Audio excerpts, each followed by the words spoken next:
5 5.5 number ਸੀਗਾ ਅਤੇ ਉਹਦੇ ਨਾਲ ਬਹੁਤ ਮੁਸ਼ਕਿਲ ਹੁੰਦਾ ਸੀ ਦੇਖਣਾ ਅਤੇ ਹਰ ਟਾਈਮ ਸਪੈਕਸ ਲਗਾਉਣੀ ਅਤੇ ਫਿਰ ਜਦੋਂ ਮਤਲਬ ਰਾਤੀ ਡਰਾਈਵਿੰਗ ਕਰਨੀ ਉਹ ਬਹੁਤ ਔਖਾ ਸੀਗਾ ਕਿ ਲਾਈਟਸ ਵੱਜਦੀਆਂ ਨੇ ਬਟ ਲੇਕਿਨ ਆਫਟਰ ਜਿੱਦਾਂ ਆਪਰੇਟ ਕਰਾਇਆ ਅਤੇ ਹੁਣ ਸਭ ਕੁਝ ਕਲੀਅਰ ਹੈ, ਕੋਈ ਇੱਦਾਂ ਦੀ ਪ੍ਰੋਬਲਮ ਕੁਝ ਵੀ ਨਹੀਂ ਆ ਰਿਹਾ।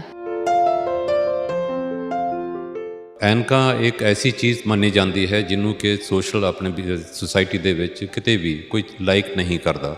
ਔਰ ਵੈਸੇ ਵੀ ਕਿਹਾ ਜਾਏ ਤਾਂ ਐਨਕਾਂ ਇੱਕ ਕਹਿਣਾ ਚਾਹੀਦਾ ਕਿ ਤੁਹਾਡੇ ਇੱਕ ਅੜਚਨ ਬਣਦੀਆਂ ਹਨ ਨੋਰਮਲ ਬਿਹੇਵੀਅਰ ਦੇ ਵਿੱਚ।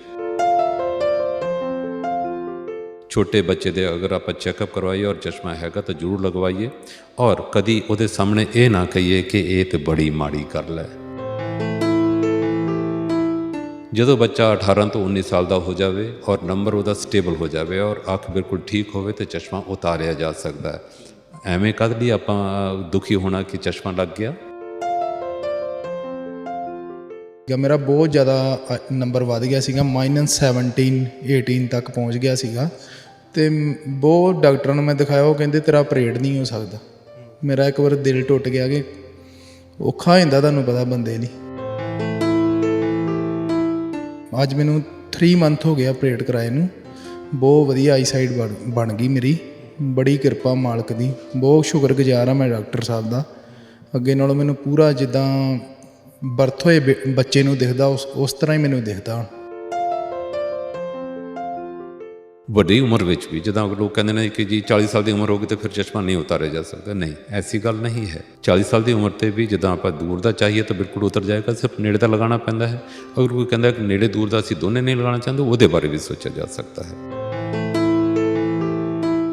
ਔਰ ਜਦੋਂ ਉਹ ਅਸੀਂ ਆਪਰੇਸ਼ਨ ਕਰਦੇ ਹਾਂ ਤਾਂ ਉਹਨੂੰ ਬਿਨਾਂ ਚਸ਼ਮੇ ਤੋਂ ਦੱਸਣਾ ਪੈਂਦਾ, ਕਿਤੇ ਵੀ ਉਹ ਜਾ ਸਕਦਾ, ਕੋਈ ਚੀਜ਼ ਉਹਨੂੰ ਸੰਭਾਲਣੀ ਨਹੀਂ ਪੈਂਦੀ, ਉਹਨੂੰ ਸਭ ਕੁਝ ਦਿਖਾਈ ਜਾਂਦਾ। ਉਹ ਉਹਨਾਂ ਦੀ ਫੀਲਿੰਗ ਹੈ ਕਿ ਹੁਣ ਉਹਨਾਂ ਦਾ ਜ਼ਿੰਦਗੀ ਕਿੰਨੀ ਚੰਗੀ ਔਰ ਕਿੱਦਾਂ ਬੀਤ ਰਹੀ ਹੈ, ਕਿੰਨੀ ਚੰਗੀ ਬੀਤ ਰਹੀ ਹੈ, ਉਹ ਕਿੱਦਾਂ ਉਹਨਾਂ ਨੂੰ ਲੱਗਦਾ। ਕੋਈ ਕਹਿਣਾ ਚਾਹੁੰਦਾ, ਕੋਈ ਮਾਡਲ ਬਣਨਾ ਚਾਹੁੰਦਾ, ਚਸ਼ਮਾ ਲੱਗਾ ਹੋਵੇ ਤਾਂ ਉਹ ਨਹੀਂ ਕਰ ਸਕਦਾ। ਕੰਟੈਕਟ ਲੈਂਸ ਲਗਾਉਂਦੇ ਪਰ ਤੋਂ ਕਈ ਵਾਰੀ ਐਲਰਜੀ ਹੋ ਜਾਂਦੀ, ਉਹ ਨਹੀਂ ਲਗਾ ਸਕਦੇ। ਕੋਈ ਸਵਿਮਿੰਗ ਕਰਨਾ ਚਾਹੁੰਦਾ, ਉਹ ਤੋਂ ਕੰਟੈਕਟ ਲੈਂਸ ਵੀ ਨਹੀਂ ਲਗਾ ਸਕਦਾ। ਕਈ ਐਸੇ ਪ੍ਰੋਫੈਸ਼ਨ ਹੁੰਦੇ ਜਿਹਦੇ ਵਿੱਚ ਕਿ ਚਸ਼ਮਾ ਚੱਲਦਾ ਹੀ ਨਹੀਂ। ਕਈ ਐਸੇ ਜੋਬ ਹੁੰਦੇ ਨੇ ਜਿਸ ਵਿੱਚ ਚਸ਼ਮਾ ਨਹੀਂ ਚੱਲਦਾ। ਅਗਰ ਉਹ ਕਰਾ ਲੈਂਦੇ ਨੇ, ਤੁਹਾਨੂੰ ਜੋਬ ਮਿਲ ਜਾਂਦਾ, ਤਾਂ ਜ਼ਿੰਦਗੀ ਬਦਲ ਜਾਂਦੀ। ਤੁਸੀਂ ਦੇਖੋ ਕਿ ਇੱਕ ਤਾਂ ਸਾਈਕੋਲੋਜੀਕਲੀ, ਇੱਕ ਆਪਣੇ ਸੋਚ, ਤੀਸਰੀ ਚੀਜ਼ ਉਹਦਾ ਜਿਹੜਾ ਪ੍ਰੋਫੈਸ਼ਨ, ਚੌਥਾ ਉਹਦੀ ਜ਼ਿੰਦਗੀ ਔਰ ਹਮੇਸ਼ਾ ਵਾਸਤੇ ਜਿਹੜਾ ਕਿ ਉਹਨੂੰ ਜੋਬ ਮਿਲ ਜਾਂਦਾ ਅਤੇ ਆਪਣੇ ਇਕਨੋਮਿਕਲੀ ਸਟੇਬਲ ਹੋ ਜਾਂਦਾ ਹੈ। ਤਾਂ ਕਿਉਂ ਨਾ ਕੋਈ ਕਰੇ। ਮਾਇਓਪੀਆ ਹੈ, ਅਗਰ ਉਹ ਜਿਨ੍ਹਾਂ ਤੋਂ ਮਾਇਓਪੀਆ, ਜਿਹਨਾਂ ਤੋਂ ਦੂਰ ਦੀ ਨਿਗਾਹ ਘੱਟ ਹੈ ਔਰ ਨੇੜੇ ਦਾ ਸਾਫ਼ ਦਿਖਾਈ ਦਿੰਦਾ, ਉਹ ਬੱਚੇ ਅਗਰ ਧੁੱਪ ਵਿੱਚ ਖੇਡਦੇ ਹਨ, sun is a very good thing for them। ਅਗਰ ਧੁੱਪ 'ਚ ਖੇਡਦੇ ਨੇ ਤਾਂ ਉਹਨਾਂ ਦੀ ਚਸ਼ਮੇ ਦਾ ਨੰਬਰ ਵਧਣ ਦੀ ਸੰਭਾਵਨਾ ਘੱਟ ਜਾਂਦੀ ਹੈ। ਬੱਚਾ ਘੱਟ ਲਾਈਟ 'ਚ ਨਾ ਪੜ੍ਹੇ, ਚੰਗੀ ਲਾਈਟ ਵਿੱਚ ਪੜ੍ਹੇ ਔਰ ਹਮੇਸ਼ਾ ਇੱਕ ਜਗ੍ਹਾ 'ਤੇ ਰੱਖ ਕੇ ਨਾ ਪੜ੍ਹੇ, ਡਿਸਟੈਂਸ ਨੂੰ ਚੇਂਜ ਕਰਕੇ ਪੜ੍ਹੇ। ਅਕਸਰ ਬੱਚਿਆਂ ਨੂੰ ਤੁਸੀਂ ਦੇਖੋ ਇੱਦਾਂ ਕਰਕੇ ਪੜ੍ਹਦੇ ਨੇ, ਨੇੜੇ ਕਰਕੇ। ਤਾਂ ਅਗਰ ਉਹ ਕਰਕੇ ਨਾ ਪੜ੍ਹਨ, ਥੋੜ੍ਹਾ ਨੋਰਮਲ ਡਿਸਟੈਂਸ ਰੱਖ ਕੇ ਪੜ੍ਹਨ ਤਾਂ ਠੀਕ ਹੈ, ਫਿਰ ਨੰਬਰ ਉਨਾ ਜ਼ਿਆਦਾ ਨਹੀਂ ਵਧੇਗਾ। ਔਰ ਵਿਟਾਮਿਨ ਡੀ ਦੀ ਘਾਟ ਨਹੀਂ ਹੋਣੀ ਚਾਹੀਦੀ। ਇਹ ਬੜੀਆਂ ਇੰਪੋਰਟੈਂਟ ਚੀਜ਼ਾਂ ਹਨ। ਡਾਕਟਰ ਸਾਹਿਬ, ਲੋਕ ਇਸ ਸ਼ਸ਼ੋਪਨ 'ਚ ਵੀ ਰਹਿੰਦੇ ਨੇ ਕਿ ਵਿਧੀ ਕਿਹੜੀ ਅਪਣਾਈ ਜਾਵੇ। ਐਨਕਾਂ ਤੋਂ ਛੁਟਕਾਰਾ ਤਾਂ ਸੰਭਵ ਹੈ, ਤੁਸੀਂ ਕਹਿੰਦੇ ਹੋ, ਪਰ ਵਿਧੀਆਂ ਤੋਂ ਕਈਆਂ ਨੂੰ ਘਬਰਾਹਟ ਵੀ ਹੁੰਦੀ ਹੈ ਕਿ ਫਲਾਣੀ ਵਿਧੀ ਦੇ ਵਿੱਚ ਸ਼ਾਇਦ ਕਿਤੇ ਅਸੀਂ ਅੱਖਾਂ ਦੀ ਤੰਦਰੁਸਤੀ ਨਾ ਖਰਾਬ ਕਰ ਲਈ, ਜਿਹੜਾ ਮਾੜਾ ਮੋਟਾ ਦਿਖਾਈ ਦਿੰਦਾ ਉਹ ਵੀ ਨਾ। ਵਿਧੀਆਂ ਕਿਵੇਂ ਤੁਸੀਂ ਉਹ ਅਪਲਾਈ ਕਰਦੇ ਹੋ ਜਾਂ ਕਿਵੇਂ ਪਛਾਣ ਕਰਦੇ ਹੋ ਕਿ ਆ ਸਾਰਾ? ਬਹੁਤ ਸਹੀ ਸਵਾਲ ਹੈ ਜੀ, ਕਿਉਂਕਿ ਜਦੋਂ ਇੱਕ ਕੰਮ ਕਰਨ ਨੂੰ ਕਈ ਤਰੀਕੇ ਹੁੰਦੇ ਨੇ ਤਾਂ ਇਹਦਾ ਮਤਲਬ ਕੋਈ ਵੀ ਤਰੀਕਾ 100% ਨਹੀਂ ਹੈ। ਔਰ ਆਪਣੇ ਸਰੀਰ ਦੇ ਵਿੱਚ ਅੱਖਾਂ ਵੀ ਇੱਕ ਐਸਾ ਪਾਰਟ ਹੈਗਾ ਕਿ ਉਹ ਹਰੇਕ ਦੀ ਇੱਕੋ ਜਿਹੀ ਨਹੀਂ ਹੁੰਦੀ। ਹਾਂ, ਐਨਕਾਂ ਤੋਂ ਛੁਟਕਾਰਾ ਸੰਭਵ ਹੈ। ਇਸ ਗੱਲ ਨੂੰ ਜਚਾ ਕੇ ਬੋਲਣ ਵਾਲੇ ਥਿੰਦ ਆਈ ਹੌਸਪੀਟਲ ਜਲੰਧਰ ਦੇ ਮਾਹਿਰ ਡਾਕਟਰ ਮੰਨੇ ਪਰਮੰਨੇ JS ਥਿੰਦ ਜੀ ਸਾਡੇ ਨਾਲ ਨੇ। ਡਾਕਟਰ ਸਾਹਿਬ, ਸਭ ਤੋਂ ਪਹਿਲਾਂ ਸਤਿ ਸ਼੍ਰੀ ਅਕਾਲ, ਅੱਖਰ 'ਤੇ ਸਵਾਗਤ। ਸਤਿ ਸ਼੍ਰੀ ਅਕਾਲ ਜੀ, ਸਤਿ ਸ਼੍ਰੀ ਅਕਾਲ ਸਾਡੇ ਦੇਖਣ ਵਾਲੇ ਸਰੋਤਿਆਂ ਨੂੰ ਔਰ ਸਾਡੇ ਦਰਸ਼ਕਾਂ ਨੂੰ। ਥਿੰਦ ਹਸਪਤਾਲ ਵੱਲੋਂ ਬਹੁਤ ਬਹੁਤ ਸਤਿ ਸ਼੍ਰੀ ਅਕਾਲ। ਸਰ, ਇੱਕ ਚੀਜ਼ ਦੇ ਲਈ ਹਸਪਤਾਲ ਲੋਕਾਂ ਦੇ ਮਨਾਂ 'ਚ ਥਾਂ ਬਣਾ ਰਿਹਾ ਹੈ ਕਿ ਕਿਉਂਕਿ ਐਨਕਾਂ ਤੋਂ ਲੋਕ ਬਹੁਤ ਦੁਖੀ ਨੇ, ਤੁਸੀਂ ਇੱਕ ਚੀਜ਼ ਡੱਟ ਕੇ ਕਹਿੰਦੇ ਹੋ ਕਿ ਹਾਂ, ਐਨਕਾਂ ਤੋਂ ਛੁਟਕਾਰਾ ਸੰਭਵ ਹੈ। ਇਹਦਾ ਜਵਾਬ ਦੇ ਦਿਓ ਕਿਵੇਂ। ਐਨਕਾਂ ਇੱਕ ਐਸੀ ਚੀਜ਼ ਮੰਨੀ ਜਾਂਦੀ ਹੈ ਜਿਹਨੂੰ ਕਿ ਸੋਸ਼ਲ ਆਪਣੇ ਸੁਸਾਇਟੀ ਦੇ ਵਿੱਚ ਕਿਤੇ ਵੀ ਕੋਈ ਲਾਈਕ ਨਹੀਂ ਕਰਦਾ। ਔਰ ਵੈਸੇ ਵੀ ਕਿਹਾ ਜਾਏ ਤਾਂ ਐਨਕਾਂ ਇੱਕ ਕਹਿਣਾ ਚਾਹੀਦਾ ਕਿ ਤੁਹਾਡੇ ਇੱਕ ਅੜਚਨ ਬਣਦੀਆਂ ਹਨ ਨੋਰਮਲ ਬਿਹੇਵੀਅਰ ਦੇ ਵਿੱਚ, ਨੋਰਮਲ ਦੇਖਣ ਦੇ ਵਿੱਚ। ਆਪਾਂ ਇਹਨੂੰ ਇੱਕ ਅੜਚਨ ਮੰਨ ਕੇ ਚੱਲਦੇ ਹਾਂ। ਚਾਹੇ ਉਹ ਕੋਈ ਕੰਮ ਹੋਵੇ ਚਾਹੇ ਕਿਸੇ ਤਰ੍ਹਾਂ ਦਾ ਹੋਵੇ। ਪਰ ਮੈਂ ਇੱਕ ਸੁਜੈਸ਼ਨ ਜਾਂ ਸਲਾਹ ਲੋਕਾਂ ਨੂੰ ਜ਼ਰੂਰ ਦੇਣਾ ਚਾਹਾਂਗਾ ਕਿ ਅਗਰ ਤੁਹਾਡੇ ਐਨਕਾਂ ਨਾਲ ਤੁਹਾਨੂੰ ਚੰਗਾ ਦਿਖਾਈ ਦਿੰਦਾ, ਖਾਸ ਕਰ ਅਗਰ ਬੱਚੇ ਦੇ ਐਨਕਾਂ ਲੱਗਣ ਤਾਂ ਜ਼ਰੂਰ ਲਗਵਾਓ ਤਾਂ ਕਿ ਉਹ ਚੰਗਾ ਦੇਖ ਸਕੇ, ਚੰਗਾ ਇਨਸਾਨ ਬਣ ਸਕੇ, ਇੰਟਰੈਕਟ ਕਰ ਸਕੇ ਇਨਵਾਇਰਮੈਂਟ ਦੇ ਨਾਲ ਔਰ ਲੋਕਾਂ ਦੇ ਨਾਲ। ਅਗਰ ਅਸੀਂ ਐਨਕ ਉਹਦੇ ਨਹੀਂ ਲਗਵਾਵਾਂਗੇ ਤਾਂ ਉਹ ਕਿਸੇ ਚੀਜ਼ ਨੂੰ ਸਾਫ਼ ਦੇਖ ਨਹੀਂ ਸਕੇਗਾ ਅਤੇ ਚੰਗਾ ਇਨਸਾਨ ਨਹੀਂ ਬਣ ਸਕੇਗਾ ਜ਼ਿੰਦਗੀ ਦੇ ਵਿੱਚ। ਛੋਟੇ ਬੱਚੇ ਦੇ ਅਗਰ ਆਪਾਂ ਚੈੱਕਅਪ ਕਰਵਾਈਏ ਔਰ ਚਸ਼ਮਾ ਹੈਗਾ ਤਾਂ ਜ਼ਰੂਰ ਲਗਵਾਈਏ, ਔਰ ਕਦੀ ਉਹਦੇ ਸਾਹਮਣੇ ਇਹ ਨਾ ਕਹੀਏ ਕਿ ਇਹ ਤਾਂ ਬੜੀ ਮਾੜੀ ਗੱਲ ਹੈ, ਇਹ ਕੀ ਹੋ ਗਿਆ, ਇਹ ਕਿੱਦਾਂ ਸੰਭਾਲੋ। ਇਹ ਅਕਸਰ ਸਾਨੂੰ ਚੀਜ਼ਾਂ ਸੁਣਨ ਨੂੰ ਮਿਲਦੀਆਂ ਹਨ। ਮੈਂ ਚਾਹਾਂਗਾ ਕਿ ਉਹਨੂੰ ਐਨਕਰੇਜ ਕਰੋ ਤਾਂ ਕਿ ਉਹ ਚਸ਼ਮਾ ਲਗਾਵੇ ਔਰ ਉਹ ਚੰਗਾ ਦੇਖੇ। ਇਹਦੇ ਬਾਰੇ ਥੋੜ੍ਹੀ ਜਿਹੀ ਹੋਰ ਮੈਂ ਤੁਹਾਨੂੰ ਦੱਸਣਾ ਚਾਹਾਂਗਾ ਕਿ ਅਗਰ ਨੰਬਰ ਪਲੱਸ ਦਾ ਹੈ ਤਾਂ ਸਮੇਂ ਦੇ ਨਾਲ ਉਹ ਘਟਦਾ ਚਲਾ ਜਾਂਦਾ ਜਦੋਂ ਬੱਚਾ ਵੱਡਾ ਹੁੰਦਾ ਹੈ, ਤਾਂ ਮਾਈਨਸ ਦਾ ਨੰਬਰ ਡੈਫੀਨਿਟਲੀ ਥੋੜ੍ਹਾ ਵਧਿਆ ਕਰਦਾ ਹੈ ਸਮੇਂ ਦੇ ਨਾਲ ਜਦੋਂ ਤੱਕ ਬੱਚਾ ਗਰੋ ਕਰਦਾ ਹੈ। 18-19 ਸਾਲ 'ਤੇ ਜਾ ਕੇ ਨੰਬਰ ਇਹ ਸਟੇਬਲ ਹੋ ਜਾਂਦਾ ਹੈ। ਜਿੱਦਾਂ ਤੁਸੀਂ ਹੁਣੇ ਗੱਲ ਕੀਤੀ ਐਨਕਾਂ ਉਤਾਰਨ ਦੀ, ਜਦੋਂ ਬੱਚਾ 18 ਤੋਂ 19 ਸਾਲ ਦਾ ਹੋ ਜਾਵੇ ਔਰ ਨੰਬਰ ਉਹਦਾ ਸਟੇਬਲ ਹੋ ਜਾਵੇ ਔਰ ਅੱਖ ਬਿਲਕੁਲ ਠੀਕ ਹੋਵੇ ਤਾਂ ਚਸ਼ਮਾ ਉਤਾਰਿਆ ਜਾ ਸਕਦਾ ਹੈ। ਐਵੇਂ ਕਦ ਲਈ ਆਪਾਂ ਦੁਖੀ ਹੋਣਾ ਕਿ ਚਸ਼ਮਾ ਲੱਗ ਗਿਆ। ਔਰ ਉਹਦੇ ਵਾਸਤੇ ਜਦੋਂ ਸਾਡੇ ਕੋਲ ਬੱਚਾ ਆਉਂਦਾ ਹੈ ਅਸੀਂ ਉਹਨੂੰ ਚਸ਼ਮਾ ਦਿੰਦੇ ਜਾਂ ਕੰਟੈਕਟ ਲੈਂਸ ਦਿੰਦੇ ਹਾਂ। ਜਦੋਂ 18-19 ਸਾਲ ਦਾ ਹੋ ਗਿਆ ਤਾਂ ਅਸੀਂ ਬੱਚਾ ਆਉਂਦਾ ਅਸੀਂ ਸਾਰੇ ਉਹਦੀ ਅੱਖਾਂ ਦਾ ਮੁਆਇਨਾ ਕਰਦੇ ਹਾਂ। ਇੱਕ ਪਹਿਲਾ ਜਿਹੜਾ ਚੈੱਕਅਪ ਕੀਤਾ ਜਿਹਨੂੰ ਅਸੀਂ ਕਹਿੰਦੇ ਜਨਰਲ ਆਈ ਚੈੱਕਅਪ, ਉਹਦੇ ਵਿੱਚ ਅੱਖ ਦੀ ਸਿਹਤ ਨੂੰ ਪੂਰੀ ਤਰ੍ਹਾਂ ਦੇਖਿਆ ਜਾਂਦਾ ਹੈ, ਚਸ਼ਮੇ ਦਾ ਨੰਬਰ ਕੀ ਹੈ ਉਹ ਦੇਖਿਆ ਜਾਂਦਾ ਹੈ। ਉਸ ਤੋਂ ਬਾਅਦ ਫਿਰ ਕੁਝ ਇਨਵੈਸਟੀਗੇਸ਼ਨ ਕੀਤੀਆਂ ਜਾਂਦੀਆਂ ਹਨ, ਜਿਨ੍ਹਾਂ ਦੇ ਵਿੱਚ ਸਭ ਤੋਂ ਇੰਪੋਰਟੈਂਟ ਇਨਵੈਸਟੀਗੇਸ਼ਨ ਹੈਗੀ ਹੈ ਜਿਹਨੂੰ ਅਸੀਂ ਟੋਪੋਗ੍ਰਾਫੀ ਕਹਿੰਦੇ ਹਾਂ ਜਾਂ ਵੀਡੀਓ ਕ੍ਰੈਟੋਗ੍ਰਾਫੀ ਕਹਿੰਦੇ ਹਾਂ। ਉਹਦੇ ਵਿੱਚ ਅਸੀਂ ਕੋਰਨੀਆ, ਇੱਕ ਜਿਹੜਾ ਕਿ ਡੋਮ ਸ਼ੇਪਡ ਪਰਦਾ ਹੁੰਦਾ ਹੈ ਟਰਾਂਸਪੇਰੈਂਟ, ਜਿਹੜਾ ਆਪਣੀ ਪੁਤਲੀ ਹੈ ਉਹਦੇ ਅੱਗੇ ਹੁੰਦਾ ਹੈ, ਉਹਨੂੰ ਅਸੀਂ ਕੋਰਨੀਆ ਕਹਿੰਦੇ ਹਾਂ। ਉਹਨੂੰ ਅਸੀਂ ਚੈੱਕ ਕਰਦੇ ਹਾਂ ਕਿ ਉਹਦੀ ਥਿਕਨੈਸ ਕਿਹੋ ਜਿਹੀ ਹੈ, ਉਹਦੀ ਬਣਤਰ ਕਿਹੋ ਜਿਹੀ ਹੈ, ਉਹਦੀ ਸ਼ੇਪ ਕਿਹੋ ਜਿਹੀ ਹੈ। ਉਹ ਸਾਰੀਆਂ ਦੇਖ ਕੇ ਫਿਰ ਅਸੀਂ ਅੱਖ ਦੇ ਅੰਦਰ ਜਿਹੜਾ ਲੈਂਸ ਹੈ ਉਹਨੂੰ ਪੂਰੀ ਤਰ੍ਹਾਂ ਚੈੱਕ ਕਰਦੇ ਹਾਂ। ਐਂਟੀਰੀਅਰ ਚੈਂਬਰ ਦੀ ਡੈਪਥ ਅਸੀਂ ਕੈਲਕੂਲੇਟ ਕਰਦੇ ਹਾਂ। ਫਿਰ ਅਸੀਂ ਬਾਇਓਮੈਟਰੀ ਵੀ ਕਰਦੇ ਹਾਂ ਔਰ ਉਸ ਤੋਂ ਬਾਅਦ ਫਿਰ ਪਰਦਾ ਵੀ ਚੈੱਕ ਕੀਤਾ ਜਾਂਦਾ ਹੈ। ਅਗਰ ਸਾਰੀਆਂ ਚੀਜ਼ਾਂ ਠੀਕ ਹੋਣ ਔਰ ਸਾਰੀਆਂ ਸਾਡੀ ਇਨਵੈਸਟੀਗੇਸ਼ਨ ਕਹਿੰਦੀਆਂ ਕਿ ਇਹਦਾ ਚਸ਼ਮਾ ਉਤਾਰਿਆ ਜਾ ਸਕਦਾ ਹੈ, ਅਸੀਂ ਮਰੀਜ਼ ਨੂੰ ਕਹਿੰਦੇ ਹਾਂ ਕਿ ਹਾਂ ਚਸ਼ਮਾ ਉਤਰ ਸਕਦਾ ਹੈ। ਔਰ 99% ਕੇਸਿਸ ਦੇ ਵਿੱਚ ਇਹ ਪੋਸੀਬਲ ਹੈ। 1% ਕੇਸਿਸ ਦੇ ਵਿੱਚ ਅਸੀਂ ਕਹਿੰਦੇ ਹਾਂ ਕਿ ਅਸੀਂ ਨਹੀਂ ਕਰ ਸਕਦੇ। ਉੱਥੇ ਸਾਡੀਆਂ ਵੀ ਕੁਝ ਮਜਬੂਰੀਆਂ ਹੁੰਦੀਆਂ ਹਨ। ਮਤਲਬ ਅਗਰ ਤੁਹਾਡੇ ਚਸ਼ਮਾ ਲੱਗਾ ਹੈ ਤਾਂ ਤੁਸੀਂ ਬਿਨਾਂ ਚਸ਼ਮੇ ਤੋਂ ਆਪਣੀ ਜ਼ਿੰਦਗੀ ਬਤੀਤ ਕਰ ਸਕਦੇ ਹੋ, ਅਗਰ ਤੁਸੀਂ ਚਾਹੁੰਦੇ ਹੋ ਔਰ ਤੁਹਾਡੀ ਅੱਖ ਉਹਦੇ ਵਾਸਤੇ ਅਗਰ ਫਿੱਟ ਹੈ ਤਾਂ। ਅਕਸਰ ਲੋਕ ਫਿਰ ਕਹਿੰਦੇ ਹਨ ਕਿ ਕਿਹੜੀ ਉਮਰ 'ਚ ਕੀਤਾ ਜਾ ਸਕਦਾ ਹੈ। ਮਿਨੀਮਮ ਏਜ 18 ਸਾਲ ਹੈ ਔਰ ਨੰਬਰ ਸਟੇਬਲ ਹੋਣਾ ਚਾਹੀਦਾ ਹੈ। ਇਹ ਦੋ ਕੰਡੀਸ਼ਨਸ ਹਨ। ਤੀਸਰਾ, ਅੱਖ ਦੇ ਵਿੱਚ ਕੋਈ ਹੋਰ ਬਿਮਾਰੀ ਐਸੀ ਨਾ ਹੋਵੇ ਜਿਹਦੇ ਨਾਲ ਕਿ ਸਾਡਾ ਇਹਦੇ ਉੱਤੇ ਫਰਦਰ ਕੋਈ ਅਸਰ ਹੋਵੇ, ਜਿੱਦਾਂ ਕਿ ਚਿੱਟਾ ਦਾਗ ਪਿਆ ਹੋਣਾ ਜਾਂ ਅੱਖ ਦੇ ਵਿੱਚ ਕਾਲਾ ਮੋਤੀਆ ਹੋਣਾ ਜਾਂ ਹੋਰ ਕੋਈ ਐਸੀ ਬਿਮਾਰੀ ਜਿਹੜੀ ਕਿ ਬਾਅਦ ਵਿੱਚ ਵੀ ਤੁਹਾਡੇ ਨਿਗਾਹ ਨੂੰ ਖਰਾਬ ਕਰ ਸਕਦੀ ਹੈ, ਉਹ ਨਹੀਂ ਹੋਣੀ ਚਾਹੀਦੀ। ਅਸੀਂ ਚਸ਼ਮਾ ਉਤਾਰ ਸਕਦੇ ਹਾਂ। ਵੱਡੀ ਉਮਰ ਵਿੱਚ ਵੀ, ਜਿੱਦਾਂ ਲੋਕ ਕਹਿੰਦੇ ਨੇ ਕਿ ਜੀ 40 ਸਾਲ ਦੀ ਉਮਰ ਹੋ ਗਈ ਤਾਂ ਫਿਰ ਚਸ਼ਮਾ ਨਹੀਂ ਉਤਾਰਿਆ ਜਾ ਸਕਦਾ, ਨਹੀਂ, ਐਸੀ ਗੱਲ ਨਹੀਂ ਹੈ। 40 ਸਾਲ ਦੀ ਉਮਰ 'ਤੇ ਵੀ ਜਿੱਦਾਂ ਆਪਾਂ ਦੂਰ ਦਾ ਚਾਹੀਏ ਤਾਂ ਬਿਲਕੁਲ ਉਤਰ ਜਾਏਗਾ, ਸਿਰਫ ਨੇੜੇ ਦਾ ਲਗਾਉਣਾ ਪੈਂਦਾ ਹੈ। ਅਗਰ ਕੋਈ ਕਹਿੰਦਾ ਕਿ ਨੇੜੇ ਦੂਰ ਦਾ ਅਸੀਂ ਦੋਨੇ ਨਹੀਂ ਲਗਾਉਣਾ ਚਾਹੁੰਦੇ, ਉਹਦੇ ਬਾਰੇ ਵੀ ਸੋਚਿਆ ਜਾ ਸਕਦਾ ਹੈ, ਉਹ ਵੀ ਹੋ ਜਾਂਦਾ ਹੈ। ਕਈ ਲੋਕ ਕਹਿੰਦੇ ਹਨ ਕਿ ਆਪਰੇਸ਼ਨ ਹੋਇਆ ਹੈ ਚਿੱਟੇ ਮੋਤੀਏ ਦਾ, ਸਾਡੇ ਲੈਂਸ ਪਿਆ ਹੋਇਆ ਕਿ ਅਸੀਂ ਚਸ਼ਮਾ ਉਤਾਰ ਸਕਦੇ ਹਾਂ ਜਿਹੜਾ ਲੱਗਾ ਹੋਇਆ, ਯੈਸ, ਉਹ ਵੀ ਹੋ ਸਕਦਾ ਹੈ। ਉਹਦੇ ਵਾਸਤੇ ਵੀ ਕਈ ਤਰੀਕੇ ਹਨ। ਸਿਰਫ ਉਹ ਕਹਿਣ ਕਿ ਮੇਰਾ ਦੂਰ ਦਾ ਉਤਾਰ ਦਿਓ ਤਾਂ ਅਸੀਂ ਉਹਦੇ ਵਾਸਤੇ ਲੇਜ਼ਰ ਕਰ ਸਕਦੇ, ਉਹਦੇ ਵਾਸਤੇ ਕੋਈ ਉਮਰ ਨਹੀਂ ਹੈ। ਅੱਖ ਠੀਕ ਹੋਣੀ ਚਾਹੀਦੀ ਹੈ ਔਰ ਨੇੜੇ ਦਾ ਚਸ਼ਮਾ ਲਗਾ ਸਕਦੇ ਹਨ। ਅਗਰ ਕੋਈ ਕਹਿੰਦਾ ਕਿ ਮੈਂ ਦੂਰ ਨੇੜੇ ਤੋਂ ਦੋਨੇ ਨਹੀਂ ਲਗਾਉਣਾ ਚਾਹੁੰਦਾ ਤਾਂ ਉਹ ਵੀ ਠੀਕ ਹੋ ਸਕਦੇ ਹਨ। ਸੋ ਡਿਫਰੈਂਟ ਤਰੀਕੇ ਹੈਗੇ ਨੇ ਜਿਨ੍ਹਾਂ ਨਾਲ ਕੀਤਾ ਜਾਂਦਾ ਹੈ। ਗੀਤਕਾ ਹੋਣੀ ਇੱਕ ਹਫ਼ਤੇ ਪਹਿਲਾਂ ਐਨਕ ਤੋਂ ਬਿਨਾਂ ਬਿਲਕੁਲ ਨਹੀਂ ਦੇਖ ਪਾਉਂਦੇ ਸੀ। ਕੀ ਨੰਬਰ ਸੀ ਤੁਹਾਡੀ ਐਨਕ ਦਾ? 5-5.5 ਨੰਬਰ ਸੀਗਾ ਅਤੇ ਉਹਦੇ ਨਾਲ ਬਹੁਤ ਮੁਸ਼ਕਿਲ ਹੁੰਦਾ ਸੀ ਦੇਖਣਾ, ਅਤੇ ਹਰ ਟਾਈਮ ਸਪੈਕਸ ਲਗਾਉਣੀ, ਅਤੇ ਫਿਰ ਜਦੋਂ ਮਤਲਬ ਰਾਤੀ ਡਰਾਈਵਿੰਗ ਕਰਨੀ ਉਹ ਬਹੁਤ ਔਖਾ ਸੀਗਾ ਕਿ ਲਾਈਟਸ ਵੱਜਦੀਆਂ ਨੇ।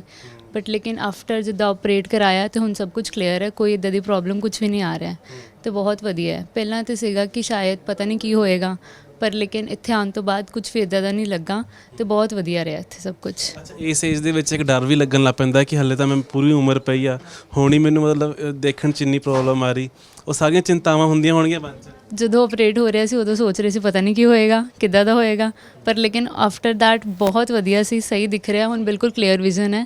ਹੁਣ ਵੀ ਦੇਖੋ ਸਭ ਕੁਝ ਦਿਖਦਾ ਹੈ ਕਿ ਹਾਂ ਇੱਥੇ ਆ ਲਿਖਿਆ, ਇੱਥੇ ਆ ਲਿਖਿਆ, ਕੋਈ ਸਪੈਕਸ ਦੀ ਕੁਝ ਲੋੜ ਨਹੀਂ ਹੈ। ਤੇ ਲਾਈਫ ਚੇਂਜ ਹੋ ਜਾਂਦੀ ਨਾ। ਤੁਸੀਂ ਤਾਂ ਪਹਿਲਾਂ ਵਾਲਾ ਟਾਈਮ ਵੀ ਦੇਖਿਆ। ਬਿਲਕੁਲ, ਕਾਫੀ ਮੈਨੂੰ 4th ਕਲਾਸ ਤੋਂ ਲੱਗੀ ਹੋਈ ਸੀਗੀ ਸਪੈਕਸ, ਅਤੇ ਹੁਣ ਇੱਦਾਂ ਲੱਗਦਾ ਹੈ ਕਿ ਹੁਣ ਤਾਂ ਸਹੀ ਹੈ ਸਭ ਕੁਝ, ਅਤੇ ਲੱਗਦਾ ਹੀ ਨਹੀਂ ਕੋਈ ਜ਼ਰੂਰਤ ਉਸ ਚੀਜ਼ ਦੀ। ਪਹਿਲਾਂ ਤਾਂ ਟਰੀਟਮੈਂਟ ਤੋਂ ਪਹਿਲਾਂ ਦੀ ਜ਼ਿੰਦਗੀ ਦੱਸੋ ਕੀ ਸੀਗੀ, ਉਦੋਂ ਬਾਅਦ 'ਚੋਂ ਕਿਵੇਂ ਚੇਂਜ ਹੋਇਆ ਸਾਰਾ? ਸਤਿ ਸ਼੍ਰੀ ਅਕਾਲ ਜੀ, ਮੇਰਾ ਨਾਮ ਮਨਿੰਦਰ ਸਿੰਘ ਹੈ ਜੀ। ਸਰ ਪਹਿਲਾਂ ਤਾਂ ਮੈਂ ਬਹੁਤ ਡਾਕਟਰਾਂ ਨੂੰ ਦਿਖਾਇਆ ਸੀਗਾ, ਮੇਰਾ ਬਹੁਤ ਜ਼ਿਆਦਾ ਨੰਬਰ ਵੱਧ ਗਿਆ ਸੀਗਾ, -17 18 ਤੱਕ ਪਹੁੰਚ ਗਿਆ ਸੀਗਾ। ਅਤੇ ਬਹੁਤ ਡਾਕਟਰਾਂ ਨੂੰ ਮੈਂ ਦਿਖਾਇਆ, ਉਹ ਕਹਿੰਦੇ ਤੇਰਾ ਆਪਰੇਟ ਨਹੀਂ ਹੋ ਸਕਦਾ। ਮੇਰਾ ਇੱਕ ਵਾਰ ਦਿਲ ਟੁੱਟ ਗਿਆ ਕਿ ਔਖਾ ਹੋ ਜਾਂਦਾ ਤੁਹਾਨੂੰ ਪਤਾ ਬੰਦੇ ਲਈ। ਫਿਰ ਮੈਨੂੰ ਕਿਸੇ ਨੇ ਦੱਸ ਪਾਈ ਕਿ ਥਿੰਦ ਆਈ ਹਸਪੀਟਲ ਤੁਸੀਂ ਜਾਓ। ਮੈਂ ਡਾਕਟਰ ਥਿੰਦ ਕੋਲ ਆਇਆ, ਇਹਨਾਂ ਮੇਰਾ ਚੈੱਕਅਪ ਕੀਤਾ, ਬਹੁਤ ਵਧੀਆ ਚੈੱਕਅਪ ਕੀਤਾ, ਟਰੀਟਮੈਂਟ ਬਹੁਤ ਵਧੀਆ, ਬਹੁਤ ਇੱਥੇ ਕਿ ਰਿਸਪੈਕਟ ਨਾਲ ਬੋਲਦੇ ਆ ਜਿੰਨੇ ਵੀ ਜਾਣੇ ਸਾਰੇ। ਬਾਅਦ 'ਚ ਇਹਨਾਂ ਮੈਨੂੰ ਕਿਹਾ ਕਿ ਤੇਰਾ ਆਪਰੇਟ ਹੋ ਸਕਦਾ, ICL ਆਪਰੇਟ। ਅੱਜ ਮੈਨੂੰ 3 ਮੰਥ ਹੋ ਗਿਆ ਆਪਰੇਟ ਕਰਾਏ ਨੂੰ, ਬਹੁਤ ਵਧੀਆ ਆਈਸਾਈਟ ਬਣ ਗਈ ਮੇਰੀ, ਬੜੀ ਕਿਰਪਾ ਮਾਲਕ ਦੀ, ਬਹੁਤ ਸ਼ੁਕਰਗੁਜ਼ਾਰ ਹਾਂ ਮੈਂ ਡਾਕਟਰ ਸਾਹਿਬ ਦਾ। ਅੱਗੇ ਨਾਲੋਂ ਮੈਨੂੰ ਪੂਰਾ ਜਿੱਦਾਂ ਬਰਥ ਹੋਏ ਬੱਚੇ ਨੂੰ ਦਿਖਦਾ ਉਸ ਤਰ੍ਹਾਂ ਹੀ ਮੈਨੂੰ ਦਿਖਦਾ ਹੁਣ। ਸਰ ਤੁਹਾਨੂੰ ਪਤਾ ਹੀ ਆ ਕਿ ਅੱਖਾਂ ਗਈਆਂ ਜਾਣ ਗਿਆ, ਕਿ ਬੰਦਾ ਨਿਗਾਹ ਤੋਂ ਬਿਨਾਂ ਕਾਹੇ ਜੋਗਾ ਵੀ ਨਹੀਂ ਆ, ਭਾਵੇਂ ਉਹ ਆਪਣੇ ਸਰੀਰ ਪੱਖੋਂ ਜਿੱਡਾ ਮਰਜ਼ੀ ਤੰਦਰੁਸਤ ਹੋਵੇ, ਜੇ ਅੱਖਾਂ ਨਹੀਂ ਆਈਆਂ ਤਾਂ ਉਹ ਕਾਹੇ ਜੋਗਾ ਵੀ ਨਹੀਂ ਰਹਿ ਜਾਂਦਾ ਜ਼ਿੰਦਗੀ ਵਿੱਚ। ਪਰ ਮੈਨੂੰ ਅੱਜ ਉਹ ਦਿਨ ਸਾਰੇ ਭੁੱਲ ਗਏ। ਐਡੀ ਪਰਮਾਤਮਾ ਨੇ ਕਿਰਪਾ ਵਾ ਕਿ ਮੈਨੂੰ ਉਹ ਸਾਰੇ ਦੱਸ ਰਹੇ ਸੀ ਵੀ ਇੱਥੋਂ ਤੱਕ ਵੀ ਕਈ ਵਾਰੀ ਮਨ 'ਚ ਸੋਚ ਆਉਂਦੀ ਹੈਗੀ ਕਿ ਸ਼ਾਇਦ ਹੁਣ ਮੈਨੂੰ ਦਿਖਣਾ ਨਾ ਬੰਦ ਹੋ ਜੇ, ਮੈਂ ਦੇਖ ਹੀ ਨਾ ਪਾਵਾਂ ਦੁਨੀਆ। ਹਾਂਜੀ ਸਰ, ਕਈ ਵਾਰੀ ਕਿ ਮਨ ਭਰ ਜਾਂਦਾ ਹੁੰਦਾ ਸੀ ਆਪਦਾ ਹੀ, ਕਿ ਕਿਤੇ ਇਹ ਨਾ ਹੋਵੇ ਕੱਲ੍ਹ ਨੂੰ ਕਿਸੇ ਦਾ ਸਹਾਰਾ ਬਣਨਾ ਪੈ ਜੇ। ਪਰ ਹੁਣ ਬੜੀ ਕਿਰਪਾ ਮਾਲਕ ਦੀ, ਬਹੁਤ ਵਧੀਆ ਮੇਰੀ ਆਈਸਾਈਟ ਬਣ ਗਈ ਹੈ। ਅੱਛਾ, ਜਿਹੜੇ ਲੋਕ ਦੇਖ ਰਹੇ ਹੋਣ, ਕਿਉਂਕਿ ਬਹੁਤ ਸਾਰੇ ਲੋਕ ਹਜੇ ਵੀ ਮਤਲਬ ਉਹਨਾਂ ਨੂੰ ਹੈ ਪ੍ਰੋਬਲਮ, ਉਹਨਾਂ ਨੂੰ ਕੀ ਕਹਿੰਦੇ ਹੋ? ਮੈਂ ਉਹਨਾਂ ਨੂੰ ਕਹਿੰਦਾ ਕਿ ਤੁਸੀਂ ਥਿੰਦ ਆਈ ਹਸਪੀਟਲ ਆਣ ਕੇ ਡਾਕਟਰ ਸਾਹਿਬ ਨੂੰ ਜ਼ਰੂਰ ਦਿਖਾਓ। ਇਹ ਬਹੁਤ ਵਧੀਆ ਡਾਕਟਰ ਆ ਅਤੇ ਬਹੁਤ ਵਧੀਆ ਟਰੀਟਮੈਂਟ ਕੀਤਾ ਮੇਰਾ। ਤਾਂ ਵੇਖੋ ਜੀ, ਅੱਜ ਇੱਕ ਹਿਸਾਬ ਦੀ ਨਵਾਂ ਜਨਮ ਹੀ ਆ, ਲਾ ਲਓ ਕਿ ਕਿੱਥੇ -17 18 ਨੰਬਰ ਹੋਣਾ। ਮੈਂ ਕਦੀ ਸੋਚਿਆ ਹੀ ਨਹੀਂ ਕਿ ਮੈਂ ਪਹਿਲਾਂ ਘਬਰਾ ਤੇ ਤਦ ਹੀ ਗਿਆ ਕਿ ਮੈਨੂੰ ਕਿਤੇ ਏਡੀ ਜ਼ਿਆਦਾ ਮੋਟੀ ਐਨਕ ਨਾ ਸ਼ੀਸ਼ੇ ਵਾਲੀ ਲਾਉਣੀ ਪੈ ਜੇ। ਪਰ ਬਹੁਤ ਕਿਰਪਾ, ਅੱਜ ਮੈਂ ਬਹੁਤ ਖੁਸ਼ ਹਾਂ ਕਿ ਮੇਰੀ ਗੇਮ ਵੀ ਛੁੱਟ ਗਈ ਸੀ, ਕਿ ਇੱਕ ਵਾਰੀ ਮੈਂ ਵੇਟ ਲਿਫਟਿੰਗ ਕਰਦਾ, ਮੇਰੀ ਗੇਮ ਵੀ ਛੁੱਟ ਗਈ ਸੀ ਅੱਖਾਂ ਕਰਕੇ। ਮੇਰੇ ਮਨ ਦੇ ਵਿੱਚ ਆਉਣਾ ਕਿ ਕਿਤੇ ਮੈਂ ਹੋਰ ਨਾ ਵੀਕ ਹੋ ਜਾਣਾ ਆਈ ਸਾਈਡ। ਪਰ ਮੈਂ ਫਿਰ ਡਾਕਟਰ ਸਾਹਿਬ ਮੈਨੂੰ ਕਹਿੰਦੇ ਤੂੰ ਜੋ ਮਰਜ਼ੀ ਕਰ, ਕੋਈ ਡਰਨ ਦੀ ਲੋੜ ਨਹੀਂ। ਤੁਹਾਡਾ ਕੱਲ੍ਹ ਹੀ ਟ੍ਰੀਟਮੈਂਟ ਹੋਇਆ, ਤੁਸੀਂ ਬਿਲਕੁਲ ਠੀਕ ਦੇਖ ਪਾ ਰਹੇ ਹੋ? ਕੋਈ ਪ੍ਰੋਬਲਮ ਤਾਂ? ਹਾਂ, ਐਕਚੁਅਲੀ ਮੈਨੂੰ ਜਸਟ ਆਉਂਦੇ ਹੋਇਆ ਆਈ ਵਾਜ਼ ਰੀਡਿੰਗ ਆਲ ਦ ਸਾਈਨ ਬੋਰਡ, ਸਾਰੇ ਸਾਈਨ ਬੋਰਡ ਪੜ੍ਹਦੇ ਹੋਏ ਆ ਰਹੀ ਸੀ ਮੈਂ, ਆਸ-ਪਾਸ ਦੇਖਦੇ ਹੋਏ, ਜੋ ਕਿ ਵਿਦਆਊਟ ਸਪੈਕਸ ਮੈਨੂੰ ਕਦੀ ਸੋਚਿਆ ਵੀ ਨਹੀਂ ਸੀ ਕਿ ਇੱਦਾਂ ਦਿਖੇਗਾ। ਸੋ ਮੈਨੂੰ ਮਤਲਬ ਬਚਪਨ ਤੋਂ ਲੈ ਕੇ ਹੁਣ ਤੱਕ ਇੱਕਦਮ ਇੱਦਾਂ ਫੀਲ ਆ ਰਿਹਾ ਕਿ ਜਿੱਦਾਂ ਨਿਊ ਆਈਜ਼ ਮਿਲ ਗਈਆਂ ਹੁੰਦੀਆਂ ਨਾ। ਸੋ ਬਿਲਕੁਲ ਉਸ ਟਾਈਪ ਦੀ ਫੀਲਿੰਗ ਕਿ ਆਈ ਕੈਨ ਸੀ ਐਵਰੀਥਿੰਗ ਕਲੀਅਰਲੀ। ਹਾਲੇ ਕਿ ਜਸਟ ਕੁਛ ਹੀ ਘੰਟੇ ਹੀ ਹੋਏ ਨੇ, ਓਨਲੀ ਯੈਸਟਰਡੇ, ਕੱਲ੍ਹ ਹੀ ਮੈਂ ਆਪਰੇਸ਼ਨ ਕਰਵਾਇਆ। ਅੱਛਾ, ਕੱਲ੍ਹ ਤੋਂ ਪਹਿਲਾਂ ਲਾਈਫ ਕਿਵੇਂ ਸੀਗੀ? ਸਭ ਤੋਂ ਇੰਪੋਰਟੈਂਟ ਤਾਂ ਇਹ ਸੀ ਕਿ ਜਿੱਦਾਂ ਹੁਣ ਕੋਵਿਡ ਕਰਕੇ ਅਸੀਂ ਮਾਸਕ ਪਾਉਂਦੇ ਹਾਂ, ਪਲੱਸ ਸਪੈਕਸ ਵੀ ਉੱਪਰੋਂ ਪਾ ਲੈਂਦੇ ਹਾਂ, ਅਤੇ ਉਹਦੇ ਕਰਕੇ ਈਵਨ ਸਵੈਟਿੰਗ ਕਰਕੇ ਨਾ ਬੁਰਾ ਹਾਲ ਹੋ ਜਾਂਦਾ ਸੀ। ਅਤੇ ਕੋਂਟੈਕਟਸ ਦੀ ਪ੍ਰੋਬਲਮ ਇਹ ਰਹਿੰਦੀ ਹੈ ਕਿ ਇਫ ਯੂ ਵੀਅਰ ਕੋਂਟੈਕਟਸ ਤਾਂ ਤੁਹਾਨੂੰ ਰਾਤੀ ਸੌਣ ਤੋਂ ਪਹਿਲੇ ਉਤਾਰਨੇ ਪੈਂਦੇ ਨੇ, ਐਂਡ ਐਵਰੀ ਟਾਈਮ ਤੁਸੀਂ ਅੱਖਾਂ ਦੇ ਵਿੱਚ ਆਪਣੇ ਹੱਥ ਲਗਾ ਰਹੇ ਹੋ ਬਾਰ-ਬਾਰ, ਉਹਦੇ ਨਾਲ ਇਰੀਟੇਸ਼ਨ ਜ਼ਿਆਦਾ ਵੱਧਦੀ ਹੈ, ਇਨਫੈਕਸ਼ਨ ਦੇ ਚਾਂਸਿਸ ਵੱਧਦੇ ਨੇ। ਸੋ ਮੈਂ ਚਾਹੁੰਦੀ ਸੀ ਕਿ I wanted to get rid of specs ਵੀ, ਕੋਂਟੈਕਟਸ ਵੀ। ਅਤੇ ਹੁਣ ਇਹ ਸੋਚ ਕੇ ਕਿ ਈਵਨ ਬਾਹਰ ਜਾਣ ਲੱਗਿਆ, like if I have to wear sunglasses I can wear it, ਕਿਉਂਕਿ ਸਪੈਕਸ ਦੇ ਨਾਲ ਤਾਂ ਤੁਸੀਂ ਸਨ ਗਲਾਸਿਸ ਵੀ ਨਹੀਂ ਪਾ ਸਕਦੇ। ਸੋ ਬਹੁਤ ਅੱਛਾ ਫੀਲ ਹੋ ਰਿਹਾ ਹੈ ਕਿ like I am free of specs, I am free of contacts. ਅਤੇ ਕੱਲ੍ਹ ਤੱਕ ਜੋ ਥੋੜ੍ਹਾ ਬਹੁਤ ਹੈਸੀਟੇਸ਼ਨ ਸੀ ਕਿ ਇਹ ਸਭ ਕੁਛ ਠੀਕ ਹੈ, ਸਭ ਕੁਛ ਠੀਕ ਹੋ ਜਾਏਗਾ, it was totally painless, I did not feel anything. ਅਤੇ ਬਾਅਦ 'ਚ ਜੋ ਥੋੜ੍ਹਾ ਮੈਡੀਸਿਨਸ ਵਗੈਰਾ ਲੈਣੀਆਂ ਹੁੰਦੀਆਂ, and after that you are completely fine, like I am here right now, I can see you. So ਹਾਂਜੀ, ਬਿਲਕੁਲ ਐਂ ਲੱਗਦਾ ਵੀ ਇੱਕ ਦਿਨ 'ਚ ਹੀ ਜ਼ਿੰਦਗੀ ਬਦਲ ਗਈ। ਬਿਲਕੁਲ 360 ਡਿਗਰੀ। ਹਾਂਜੀ।